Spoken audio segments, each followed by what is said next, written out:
Rusia. Es un autor que ha ido variando sus intereses temáticos, de la filosofía de la matemática hacia la teoría de la argumentación. Y hoy nos voy a hablar sobre ser argumentador crítico razonable. Nada, os dejo con Jesús.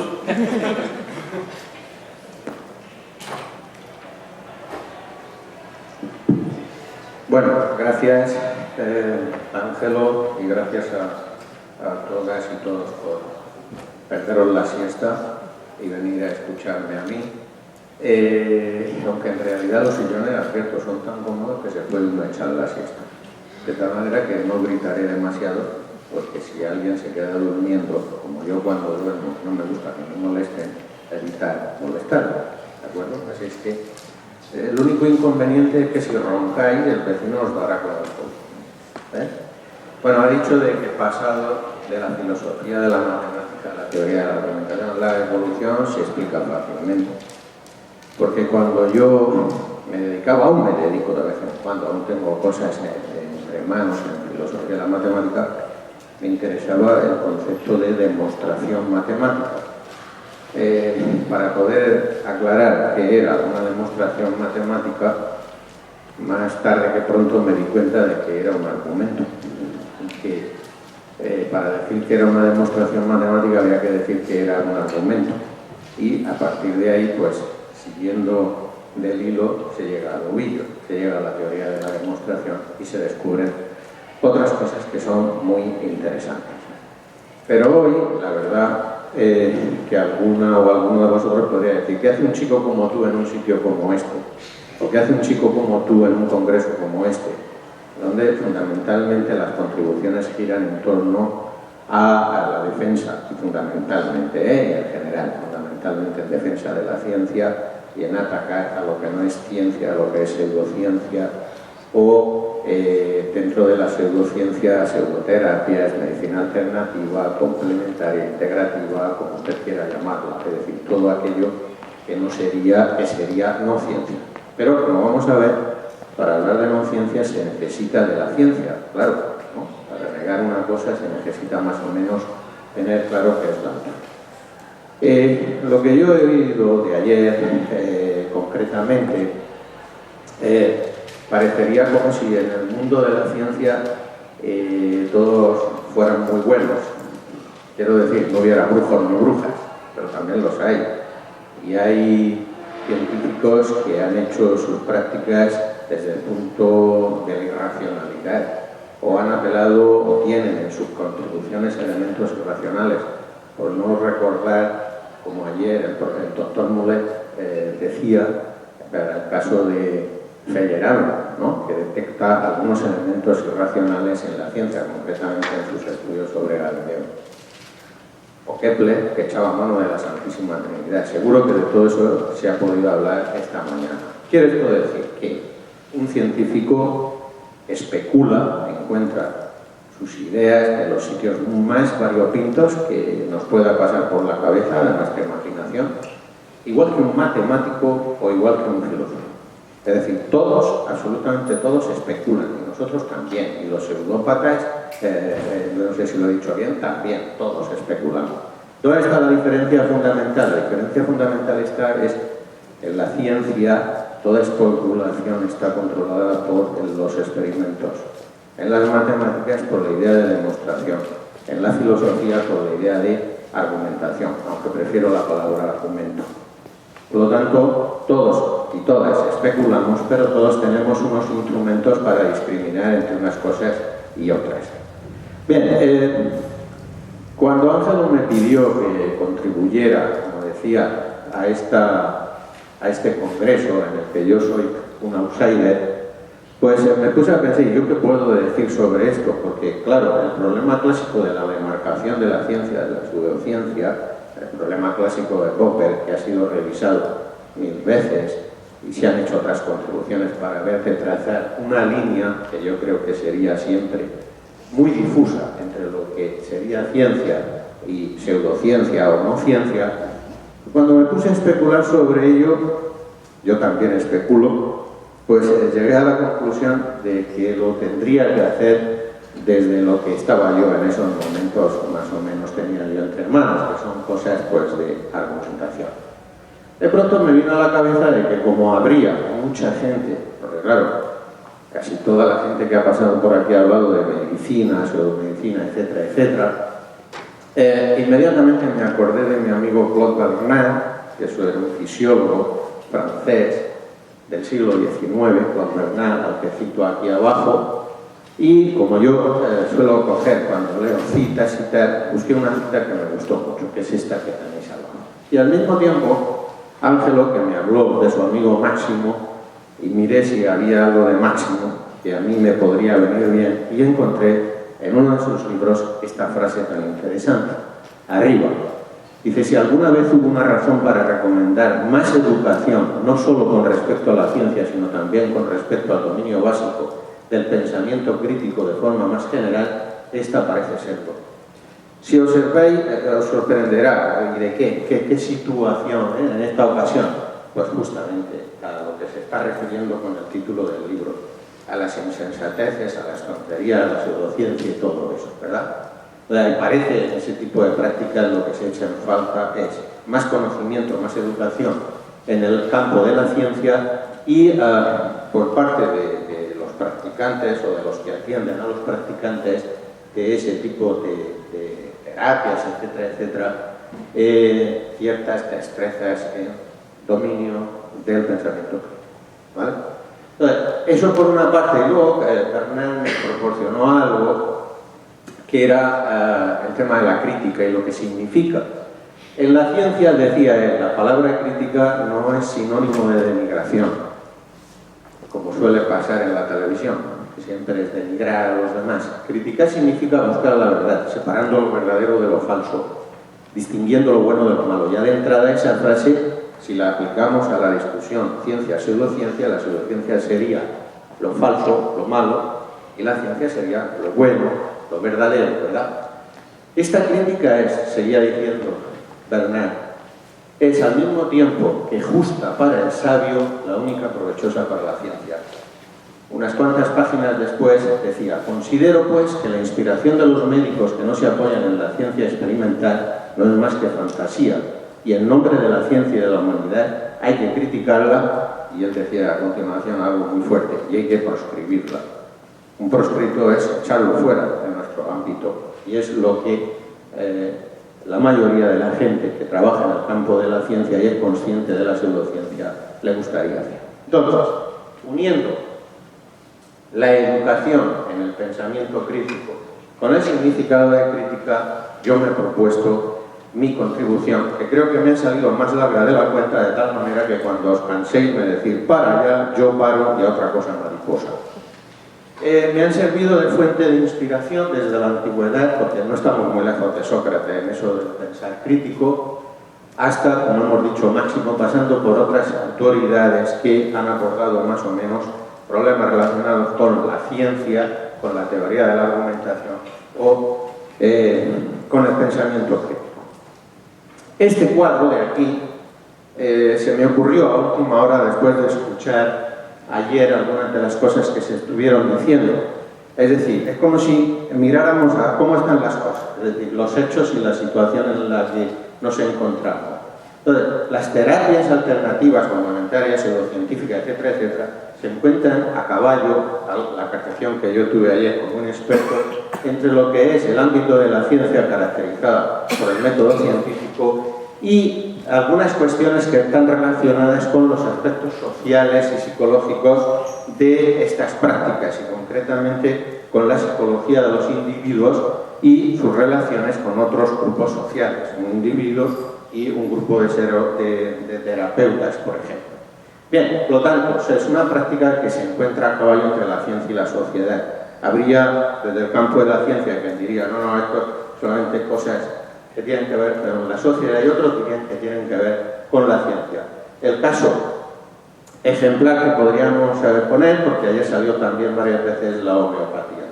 Desde el punto de vista de cómo caracterizar esas prácticas, pues nos encontramos que los propios individuos que recurren a psicoterapeutas y todo este tipo de personas, de alguna manera son llevados por su propia psicología personal. Es decir, estoy dispuesto, me estoy muriendo, tengo un cáncer terminal y me agarro como que se haga una zarza ardiendo y voy a ver a un terapeuta porque me recetará alguna cosa que puede ayudarme a ver si puedo todavía salvar la vida. Es decir, la propia psicología del individuo, la forma que tiene de ver la realidad, le lleva a eso. Luego, es un individuo que no está aislado, sino que forma parte de un grupo y a veces ese grupo, la familia, le induce a ir a consultar a este tipo de agentes, ¿verdad? Entonces, las creencias, como son contagiosas, inmediatamente, pues vamos para allá a ver qué pasa, ¿no? Luego, la popularidad que suele tener también la pseudociencia, la homeopatía, por ejemplo, ¿no? Tienen una gran popularidad. Pero podemos preguntarnos de los practicantes de este tipo de terapias si son verdaderos expertos en el tema. Eso es una cosa que, por ejemplo, los individuos que los consultan rara vez se lo plantean, puesto que inmediatamente lo que ellos quieren es una solución a sus problemas, igual que cuando vamos a consultar al médico, nos duele la espalda y vamos a ver al traumatólogo a que nos dé algo urgentemente, porque es lo que queremos. Entonces, de alguna manera, el individuo pasa también por alto, y esto salió también ayer aquí, el que posiblemente está contribuyendo a un negocio y está contribuyendo de alguna manera a mantener una práctica de la cual ni siquiera se pregunta si funciona. Por lo que quiere son soluciones. Y lo que le dan son, también salió ayer aquí, placebo, es decir, le dan algo para que, no sé si el retrato que estoy haciendo de lo que yo vi aquí ayer, parece que sí, está bien encaminado. Para nada se tiene en cuenta que aquello que te están dando son fármacos que no han sido probados, que no son ortodoxos, los típicos que se venden en las farmacias, probados, ¿verdad? Y tampoco se tiene en cuenta que a veces, dependiendo del tipo de enfermedad que tenemos o de afección, a veces el cuerpo humano reacciona y de forma natural sana. No se tiene en cuenta. El doctor Mulet ayer por la mañana hablaba, por ejemplo, de un simple resfriado, ¿verdad? A los 7 días, 6 o 7 días, que lo que te dan, recetan los médicos, pero a los 6 o 7 días que no te tomen nada, vas a estar bien, o eso parece, ¿verdad? También salió ayer el tema del contexto terapéutico, es decir, el personaje que va a consultar a un practicante de este tipo de terapias, si tiene en cuenta el contexto en el que se mete, probablemente ese señor lo atiende mucho mejor que un médico porque está muy atareado, el médico tiene las listas de espera que hay en la sanidad pública, etcétera, etcétera. Y en cualquier caso, tampoco se tiene muy en cuenta, y esto salió también ayer, incluso se habló de los problemas legales, tampoco se tiene en cuenta el que posiblemente lo que nos receta, más allá del placebo, no vaya a solucionar ninguno de nuestros problemas, ninguno de nuestros males. Bien, también salió cuando se habló de la homeopatía, en algún momento, el que está reconocida como una especialidad de la medicina, en nuestro país, como una especialidad de la medicina, con la correspondiente complicidad médica. Hay médicos que te recetan fármacos que no son los probados, quizá por aquello, junto con otros, ¿verdad? Acompañado de fármacos eficaces. Bien, también salió ayer el supuesto rigor y los supuestos conocimientos técnicos que exhiben estos practicantes, que a veces no son tales. En conexión con lo que hemos dicho antes, la gente no tiene tendencia a plantearse preguntas acerca de ello. Y bueno, si a veces hablan de experimentos, son pseudoexperimentos, de dudosa calidad, ¿verdad? Y en todo caso, pues en lugar de probar la relación causa-efecto que se puede producir entre tomar un medicamento y sanar, a lo sumo es una correlación. Aquello eran compañeros de viaje sin más, que no ha tenido ningún tipo de incidencia provechosa en lo que esperábamos. Bien. A ver si esto se vuelve a aceptar controlado por eso. Ahora. Vale. Bien. Una de las cosas que ya he sugerido antes es que, bueno, nosotros, o sea, yo hoy aquí ahora, lo que quiero plantearme es, dentro de la situación en que se encuentra una persona que acude a un practicante de cualquiera de estas terapias no oficialmente reconocidas como médicas, científicas, etcétera, etcétera, lo que quiero plantearme es la forma en la que la persona, si fuera suficientemente consciente, podía hacer frente a este tipo de personas hasta llegar a reconocerlas como verdaderas o falsas autoridades, por decirlo muy rápidamente. Y si descubre que son falsas autoridades, pues de alguna manera prescindir de ellas. Esa sería la mejor forma de apartar a aquellas personas que practican unas pseudoterapias que al final pueden mostrarse perniciosas para la propia salud. Entonces, desde ese punto de vista, yo buscaba preparar, ¿no?, por lo que decía de la educación, al individuo, formarlo desde el punto de vista del pensamiento crítico. Claro, no solo de pan vive el hombre, es decir, no solamente tenemos que darle medicamentos que estén adecuadamente probados, sino que además tenemos que preparar a ese señor para cuando tenga que enfrentarse a un supuesto experto que expende, que vende, que se sirve este tipo de fármacos, ¿verdad? Entonces, de alguna manera hay que prepararlo. Para eso, como decía Máximo, educación en pensamiento crítico, pero también en el caso de la acción.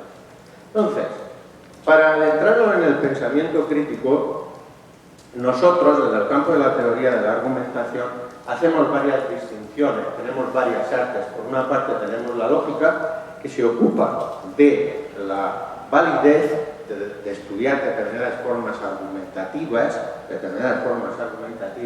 de las cuales nos interesa la validez, y en un campo mucho más amplio, que es el de la teoría de la argumentación, que englobaría también el arte de la lógica y otras artes, como por ejemplo la dialéctica o la retórica, nos interesa el discurso argumentativo, es decir, aquella relación o conexión o intercambio argumentativo que se puede producir entre personas cuando una consulta a otra, entiende que es un experto y quiere saber si realmente es un experto, etc.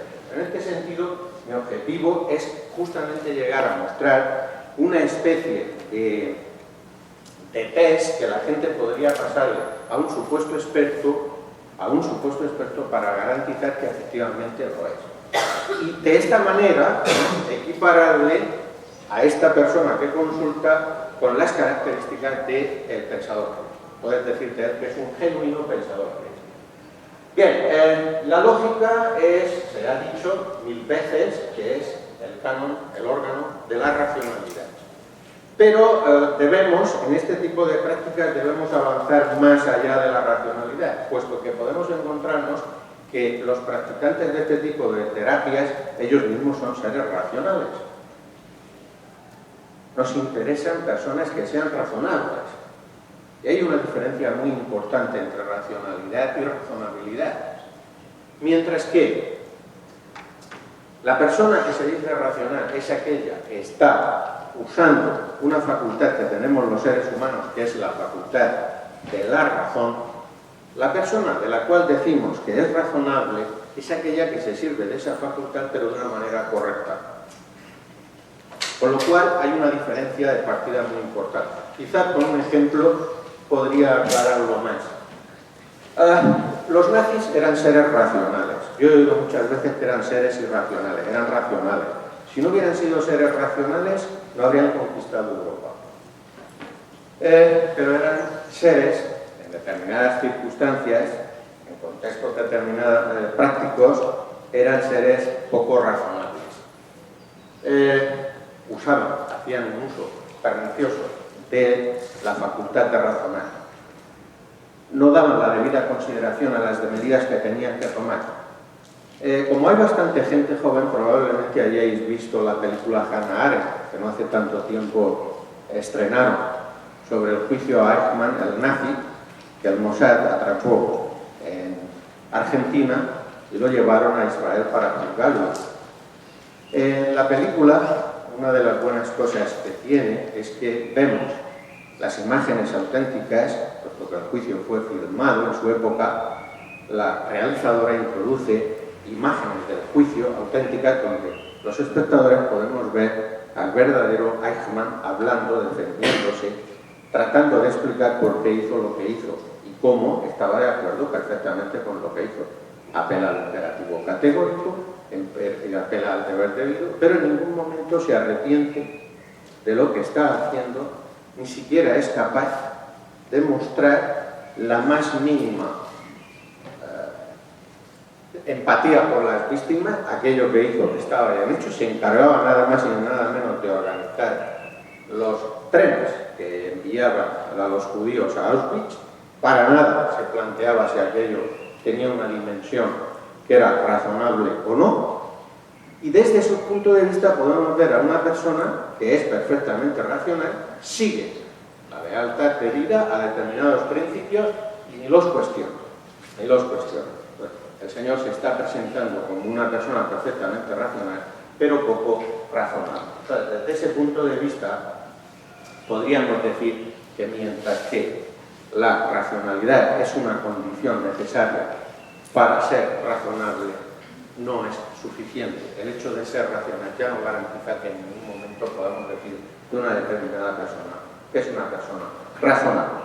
Entonces, desde ese punto de vista, nosotros tenemos que ver que las personas que probablemente llevan a cabo este tipo de prácticas, siendo seres perfectamente racionales, de ellas rara vez podemos decir que sean personas razonables, puesto que no dan la debida consideración a aquello que están dando a otras personas supuestamente para sanarlas, etcétera, etcétera.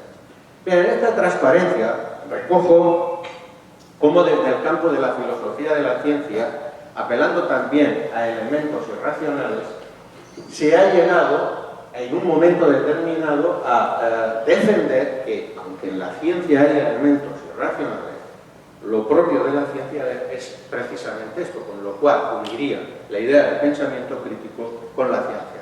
La ciencia sería una práctica del pensamiento crítico. Por supuesto, de alguna manera en la ciencia se cumpliría precisamente esta idea general de razonabilidad y se plasmaría en la idea de discusión crítica. La idea de discusión crítica o intercambio argumentativo debidamente regulado, como veremos después, entre personas que son partidarias de unas determinadas creencias que tienen que defenderlas y que están dispuestas a aceptar las críticas correspondientes, ¿verdad? Bien, ante esta situación de la ciencia, la pseudociencia, nos encontramos también con las autoridades. Ayer salía aquí el problema, algún médico que había en la sala, no sé si estará hoy, no me alcanza la vista, probablemente, decía que incluso los médicos, por ejemplo, se consideran autoridades que ellos mismos verse cuestionadas, casi como si les tocara la moral. Pero no debemos de perder de vista que por muy autoridades que sean, esas autoridades tienen que abrirse a los cuestionamientos que otras personas pueden hacerles. Sobre todo cuando un paciente les pregunte algo o le haga preguntas inteligentes, ellos tienen que ser capaces de contestarlas. Ante las preguntas que no sean inteligentes, hay buenas formas también de responder de manera muy elegante. Pues bien, desde ese punto de vista, queda perfectamente claro que la autoridad será aquella que nos permita de algún modo poder distinguir entre lo que es ciencia y pseudociencia, ¿verdad? Entonces, la genuina autoridad científica, la falsa autoridad, será aquella que consideramos pseudocientífica de alguna manera. Bien, puesto que unos y otros, científicos y pseudocientíficos, también hacen sus afirmaciones, o lo que llamamos aquí, tienen sus pretensiones de conocimiento, prefiero la palabra pretensión de conocimiento porque no solamente me interesa subrayar los aspectos cognitivos y epistémicos de la cuestión, sino que además llamar la atención sobre el hecho de que son propuestos por personas.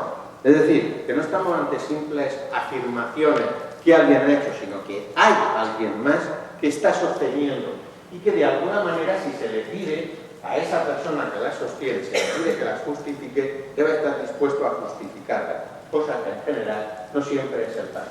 El método científico, tal como lo hemos visto anteriormente, el método científico de alguna manera puede ayudarnos a a contrastar este tipo de pretensiones de conocimiento cuando están relacionadas claramente con la ciencia. Cuando están relacionadas con la pseudociencia, el método científico también nos podría ayudar a discriminarlas de alguna manera. Pero además, la ciencia, como acabamos de sugerir, está hecha por personas. Y en la medida en que está hecha por personas, esas personas tienen que responder de sus pretensiones de conocimiento de alguna manera. Son personas que conjeturan, que sacan conclusiones de esas conjeturas, que se someten al tribunal de la naturaleza, haciendo experimentos, etcétera, etcétera, y que son reconocidas como genuinas autoridades científicas, pero genuinas autoridades científicas que no dejan de ser falibles, es decir, que pueden estar equivocadas, y de ahí que se tengan que abrir a que otras personas les digan cosas, le hagan preguntas con el fin de sacar a la luz si realmente esas pretensiones de conocimiento son aceptables o no lo son. Bien, el drama es que, y esto es lo que nos lleva a la pseudociencia, es que más en la pseudociencia que en la ciencia podemos encontrar este tipo de autoridades. Algunas aparecieron aquí ayer, a lo largo del día, citadas de una manera o de otra, más o menos veladas. Hay autoridades que son realmente irrelevantes. ¿Por qué? Pues porque sus pretensiones de conocimiento son irrelevantes. Las hemos ligado. Son irrelevantes por el tema que se está tratando, en este caso, la ciencia. Son falsas o cuestionables.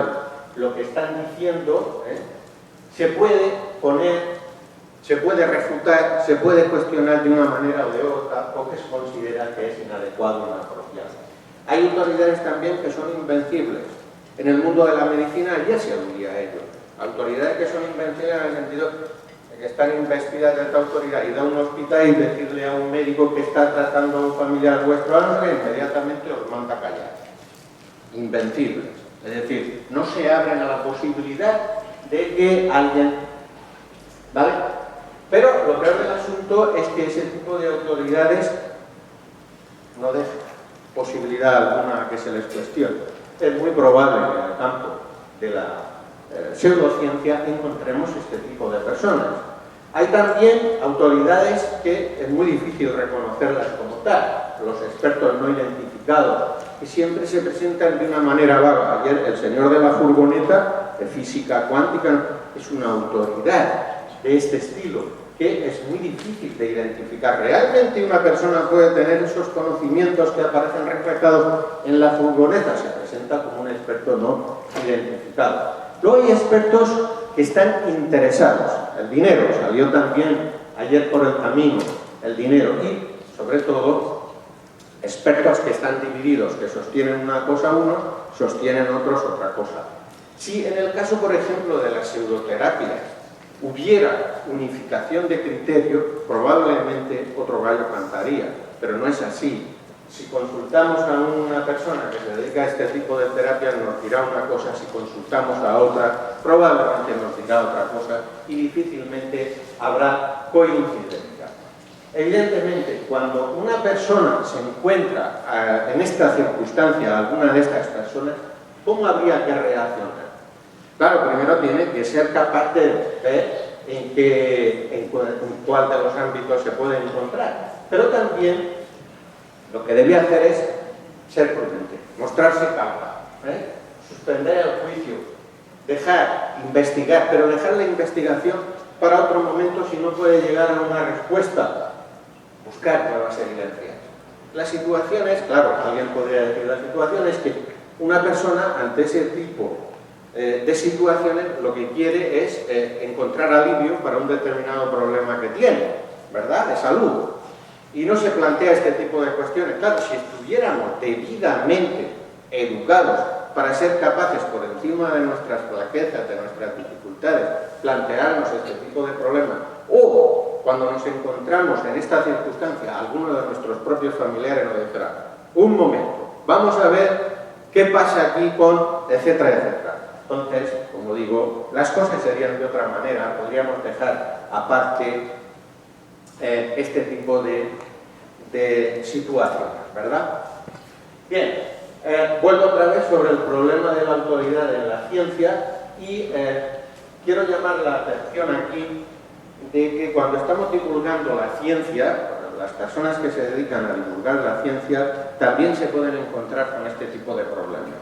Cuando quien divulga la ciencia es una genuina autoridad, nos lo podemos preguntar. Claro, los practicantes de la ciencia tienen sus propios artilugios internos, el método científico que lo practican, pero ese no es el que vamos a difundir. Cuando se divulga la ciencia suelen divulgarse resultados. Ayer, a lo largo del día, algunos de los participantes divulgaban resultados, sin más, puesto que la divulgación de los resultados es lo que en general le interesa a la gente, saber que esto se ha obtenido así, saber que esto otro, etcétera, etcétera.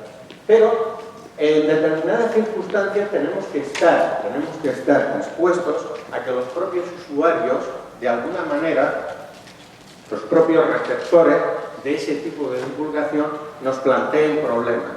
En ese caso, puesto que la vehiculación desde el que divulga hacia el usuario de la divulgación no puede utilizar unos tipos de estrategias que son los que se siguen cuando se está haciendo ciencia, sino que son, por ejemplo, se pueden utilizar métodos que son claramente más persuasivos, no exclusivamente científicos, de alguna manera deben de estar preparados para reconocer este hecho y tenerlo en cuenta.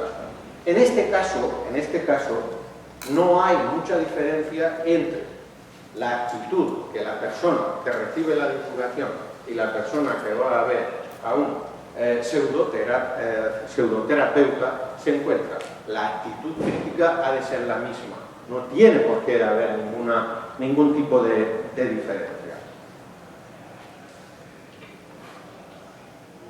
Bien, en ese tipo de consulta o de conexión, muy rápidamente aquí enumero algunas de las actitudes, algunas de las cosas que han de tener en cuenta las personas que no son expertas cuando van a consultar a un experto, es decir, para no parecer inexperta. O al revés, la actitud que la autoridad ha de mostrar, la actitud para no parecer autoritaria. Damos ahí unas breves pinceladas, pero no voy a entrar en ellas por avanzar un poco más rápidamente. Recogemos aquí, desde el punto de vista de los usuarios, lo que sería el método científico reformulándolo de alguna otra manera, ¿verdad? Primero, el científico de alguna manera debe de tener en cuenta que todos aquellos conocimientos que él tiene debe considerar que han de ser metódicos, que son conocimientos conservadores. La ciencia es algo conservador, lo cual no significa que no sea revisable. Pero si tuviéramos que estar tirándola todos los días por la borda, poco podríamos avanzar, ¿verdad? Que ha de ser capaz el científico de hacer predicciones con el conjunto de conocimientos que tiene, a partir de ellos hacer algún tipo de predicción. Y algo muy importante y que no suele tenerse en cuenta cuando se habla de ciencia y de pseudociencia: la consistencia, que las pretensiones de conocimiento no han de contradecirse entre ellas. Posiblemente en el campo de las pseudoterapias podemos encontrar demasiadas contradicciones. Si estamos familiarizados con ellas, podremos ser capaces de encontrarlo. En general, todo esto podemos aplicarlo al campo de la pseudociencia. En una pseudociencia, sus practicantes, sus partidarios, ¿serían capaces de responder a estas cuatro consideraciones de forma positiva? Difícilmente. Bueno, pues estas cuatro consideraciones de algún modo nos pueden ayudar a distinguir a una ciencia de una pseudociencia. Bien, habíamos dicho de invitar a la discusión crítica. Bueno, una discusión crítica, lo hemos dicho antes, es un intercambio que se produce, un intercambio argumentativo entre dos personas.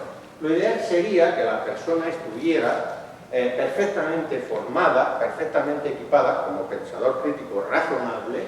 Después veremos después una serie de principios que de poner en la práctica le podrían ayudar de alguna manera a salir airoso de sus confrontaciones argumentativas con personas que podrían no ser científicas, ¿verdad? De alguna manera, la persona que va equipada con ello sería capaz de encontrarse ante las pretensiones de conocimiento de los partidarios de este tipo de pseudoterapias perfectamente equipado como para decir, mirad, no es usted una persona a la cual yo tenga que seguir. Bien, en este caso, en esta forma de proceder, no es la forma de proceder científica, puesto que en la ciencia las autoridades, las personas quedan aparte. Nos regimos por el propio método científico que, como hemos presentado al principio, es algo que deja la subjetividad aparte. Aquí no, estamos fuera de esa línea interna de la propia ciencia. Y esta, pues claro, ustedes podrían decir, esta propuesta tuya de alguna manera, si una persona no es científica no puede ejercerla. Pero quiero llamar la atención sobre esto. No es eso lo que estamos diciendo. Lo que estamos diciendo es, si usted se educa en la ciencia, tendrá unos conocimientos que le permitirán tal. Pero si no es científico, y esta es la mayor parte de las circunstancias en las que se encuentran las personas que van a este tipo que hacen este tipo de consultas, si usted se encuentra equipado de otra manera desde los comienzos de su educación, entonces sí podrá hacer frente. Ese tipo de proceder es universalizable a todos los seres humanos y es el que nosotros estamos hoy aquí proponiendo. Bien, este sería un resumen hasta aquí de lo que llevamos dicho.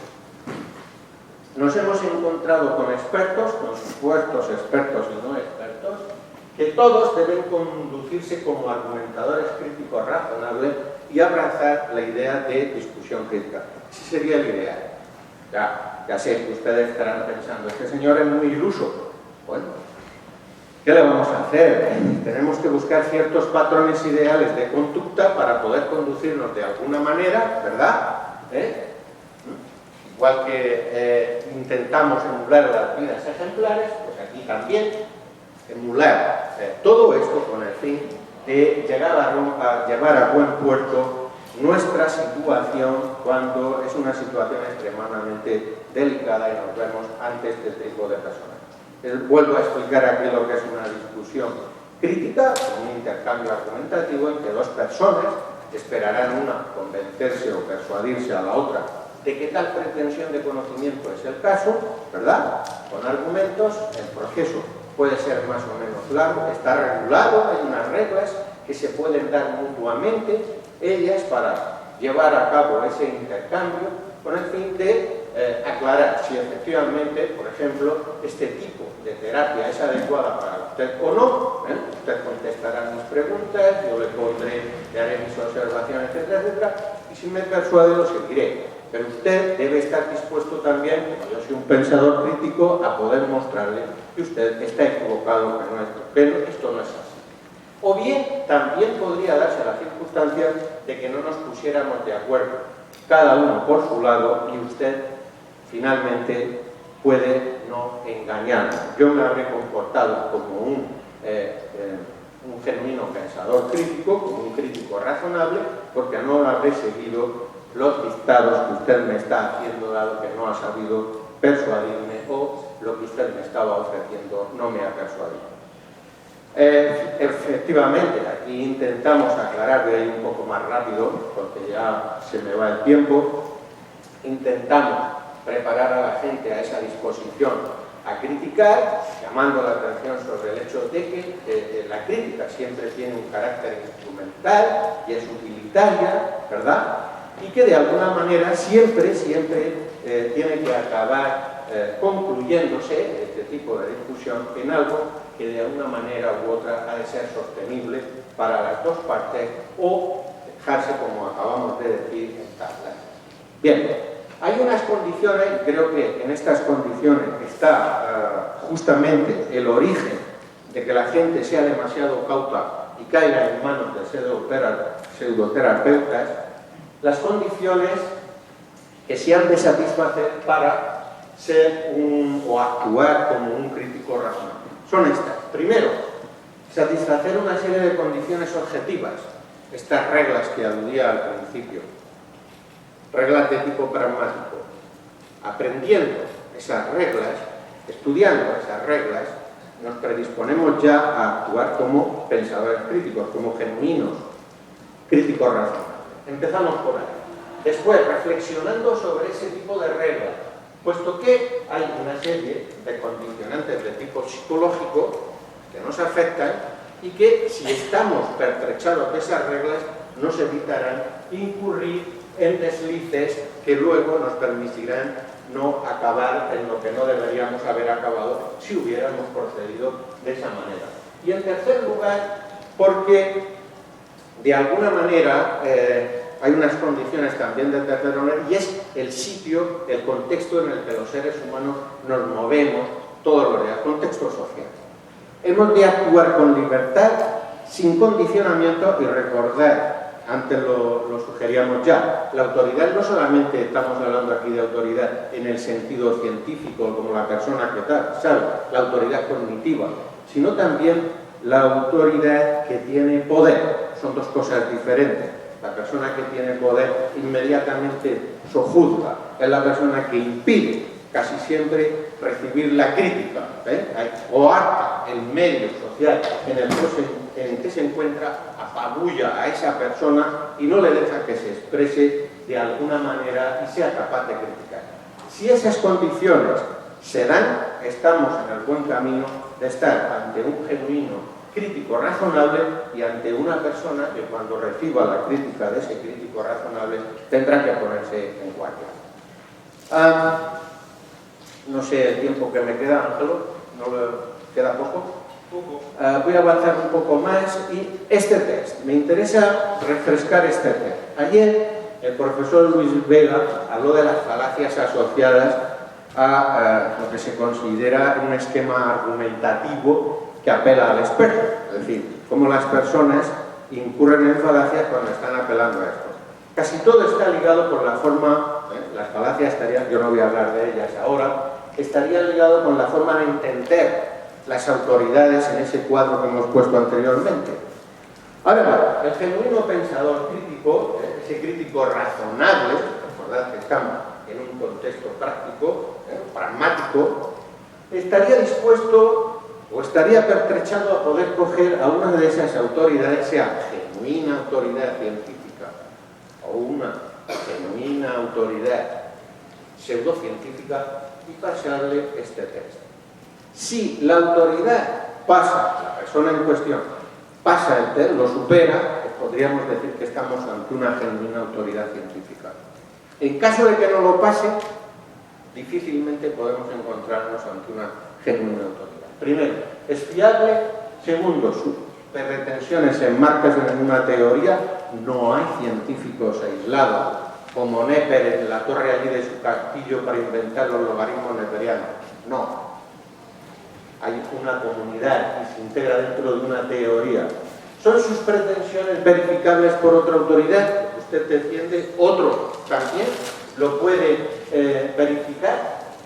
¿Son consistentes sus pretensiones? No hay contradicciones de forma interna, porque lo dice la ciencia, y de forma externa, cuando va al mundo, es así. A continuación, ¿se ha intentado refutar sus pretensiones o solo han sido confirmadas? Usted las confirma. Confirmar las cosas suele ser muy fácil, nos deja en una posición muy cómoda, pero abrirse a que otros vengan y las puedan refutar, es importante abrirse a la posibilidad de ser refutado. ¿Son sus conclusiones respaldadas por la evidencia disponible? A ver, usted dice esto, ¿cómo son los hechos? Veamos. ¿Es así? Después, ¿sigue el método que usted acepta, obviamente, y aceptado por la ciencia? ¿Sigue ese método, el método científico, o solo son recetas? Lo que usted hace son recetas, apela a recetas. Después, ¿propone explicaciones alternativas de un fenómeno o niega simplemente las ofrecidas por otra persona? Por las autoridades, las verdaderas autoridades. ¿La niega? Eso no. Eso no. No haga usted caso de lo que le ha dicho el médico respecto de ese plan de quimioterapia. No. Tómese esto. Ojo. ¿Son sus explicaciones conservadoras o expansivas? Es decir, ¿forman parte del núcleo de conocimiento científico sedimentado? Y finalmente, ¿son sus conclusiones independientes de sus creencias personales? Como yo creo esto, automáticamente es así. Pues bien, de alguna manera, si una autoridad pasa el test, estamos ante una autoridad genuina. Y un crítico razonable que lo pase podría encontrarse también a salvo de posibles falsas autoridades. Bien, acabo ya. Me gustaría presentar 12 principios que todo pensador crítico razonable, todo argumentador crítico razonable debería tener en cuenta. Algunos son tremendamente obvios, tan obvios que los solemos pasar por alto. Esto lo paso, que no. Aquí. El principio de falibilidad. Pensar que todos nos podemos equivocar. Después, el principio de búsqueda de la verdad. Como estamos en ciencia, la ciencia tiene que ver con la realidad, con la verdad. Después, el principio de claridad. Tenemos que mostrar nuestras pretensiones de conocimiento con la mayor claridad posible, porque la ambigüedad, unida a la falacia, nos permite engañar. La carga de la prueba. Si alguien nos pide, alguien que viene y nos pide que probemos esa pretensión de conocimiento que decimos que es el caso, está dispuesto a probarla. El principio de caridad, cuando representemos alguna de las pretensiones de conocimiento de otra persona, hagámoslo con la mayor fidelidad posible, siguiendo en consonancia con las intenciones de las personas que la formularon. El principio de relevancia, aceptar pretensiones de conocimiento que sean relevantes para lo que estamos diciendo, para lo que estamos tratando. No todo vale. El principio de aceptabilidad. Aceptaremos aquellas pretensiones de conocimiento en las que nos pongamos mutuamente de acuerdo, que sean mutuamente aceptadas, que pueden servir como punto de partida para nuestra discusión crítica, ¿verdad?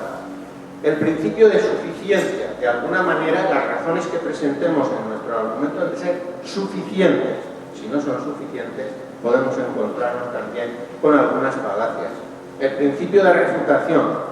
Por muy seguros que estemos de una cosa, de una pretensión de conocimiento, podemos encontrar algún modo de refutarla. Y si alguien la refuta, deberemos aceptarla. ¿De acuerdo? El principio de resolución. Cuando hemos llegado con éxito a mostrar que una pretensión de conocimiento es el caso, sin más consideración, aceptarla. Pero, si de alguna manera se ha refutado, aceptar también la refutación. Y si de alguna manera tenemos dudas de que es o no es refutable, es sostenible o no es sostenible, prestemos atención a los mejores argumentos que se han presentado a su favor. La fuerza de los mejores argumentos es la que debe dejarnos en posesión, aunque sea con carácter provisional, de las pretensiones de conocimiento, por muy transitorias que puedan ser. El principio de suspensión en el juicio. Hemos llegado hasta aquí. No nos hemos puesto de acuerdo, suspendamos el juicio. Y finalmente, como consecuencia de suspender el juicio, dejar una prórroga para otro día o para continuar discutiendo, volviendo a abrir el problema que teníamos entre manos o la pretensión de conocimiento que teníamos entre manos. Bueno, pido disculpas a Ángel, sé que me estoy pasando muy bien de tiempo, lo dejo ya aquí. ¿Vale? Bueno, pues gracias por vuestra parte.